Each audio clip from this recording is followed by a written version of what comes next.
ዋናው እኔ ነኝ። ጆኒን ቼክ የሚያደርገው ሰው የለም። ለምን አልነግርህም? ዋናው ለቢዝነሱ ይሄ ውድድር ከተካሄደ ለምን 200 ሺህ 500 ሺህ ሰው አዳራሽ አይገኝም? 500 ሺህ ሰው ይገባል። 500 ሺህ ሰው በ4000 ብትሰራው ስንት ነው? በጣም ብዙ ሚሊዮኖች ነው ማለት ነው። ያ ማለት የኔ ዋጋ በጣም ትልቅ ነው ማለት ነው። ይሄንን ዋጋዬን ይሄንን ቫልዩን አውርጄ እናንተ ባቀረባችሁት ይሄንን እኛ ዘና ብለን በአንድ ወር ምን ጨርሰው 5 ቢሊዮን ብር አቅርባችሁ እሺ ስላችሁ እናንተ እዚህ ጋር የምታሽላሉ ከሆነ ሌላ ነገር ነው በቃ ሐሳቡ በዛ ነው የተናደረ። ሴዶ ትላንትና ደውዬ እኔም አውርቼ ነበረ መጀመሪያ እዚህ ጋር አሁን እኔ የሐሳብ ለውጥ ምናምን ነገር የመጣ የለም ሲጀመር ማለት ነው። ጌችም ቪዲዮ አልሰራም፣ እኔም ቪዲዮ አልሰራውም፣ ማናችንም አልሰራንም። ደውሎልኛል እኮ ደውሎልኛል፣ ተደዋውለን። ግን የሐሳብ ለውጥ የለም። ይሄንን እኔ 100% መናገር ይችላል። የሐሳብ ለውጥ ብቻም ሳይሆን ይሄንንም ነገር ስናደርግ ይሄ ዝም ብሎ አይነት ወሬ ነገር መሆን የለበትም። አሁን እዛ ጋር ዝም ብሎ ለፕሮሞሽን ቪዲዮ ሰራችሁ እንጂ መደረግ ያለበት ምንድነው? እኔ እናንተ እንገናኛለን፣ እናወራለን። ከዛ በኋላ ተርሞች ኮንዲሽኖች ምናምን እናስቀምጥና አንተም ባክ እንዳታደርግ እኛም ደግሞ አንተን እንዳንከዳ እንፈራረማለን። ውድድር ሲከናወን እንደዛ ነው። ምንም እንትን ነገር የለውም። አሁን ምን እኛ እኮ ማርሻል አርት ላይ ስንሰራ እኮ አሰልጣኛችን ሙስሊም፣ እኛ ክርስቲያን፣ ጓደኞቻችን እንደዚህ ሆኖ ተቀላቅለን ነው አብረን የምንኖረው። ይሄ የሃይማኖት ነገር ምናምን ነገር የለበትም እንደዚህ አይነት ኬዞች ላይ ገብቷል አይደል? ይሄ ከሃይማኖትም ጋር የሚያገናኝ ሰው ካለ ሌላም ነገር ካለ ይሄ በጣም የሞተ ሰው ነው። እንደዚህ አይነት ሐሳብ በእኛ በኩልም የለም። እኛ አሁን ረቢቄኛ ልጅ አይደል እንዴ?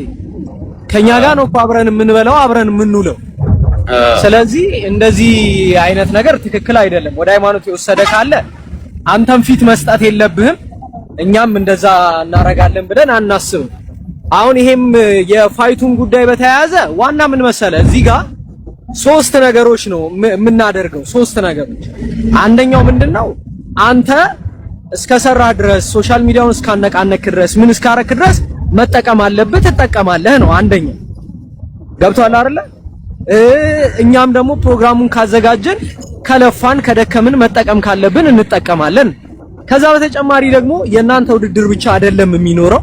ለምሳሌ ጆኒና ንቃተ ህሊና ህዝቡን አነቃንቀው አመጡት። ግን በእነሱ ውድድር ግን ብዙ ተወዳዳሪዎች ደግሞ ራሳቸውን አሳዩበት፣ አበቁበት። ስለዚህ ያ ምንድነው? ለነዛ ለስፖርተኞቹም እድገት ነው፣ ለስፖርታቸውም እድገት ነው። ኢቭን አስበው በዛ ቀን አሁን ለምሳሌ ትልቅ ኮንሰርት ነበር ከተማ ውስጥ። ኤቭሪ ኢንፍሉዌንሰር ኤቭሪ ሴሌብሪቲ ግን እዛ አዳራሽ ውስጥ ነው የመጣው። ኤቭሪ እንትን የመንግስት ኃላፊዎች እዛ ጋር መጡ ማለት ምን ማለት ነው? አየ ትኩረት ወስደናል ማለት ነው። ስፖርት የሆነ ያክል የሰው ልብ ውስጥ ዋጋ አለው ማለት ነው። ስለዚህ አሁን ዋና የምናስበው ምንድነው? ሁሉም ነገር እንደዚህ ስፖርቱም ተወዳዳሪውም ሌላውም ሰው የሚጠቀምበትን ነገር ማምጣት ነው።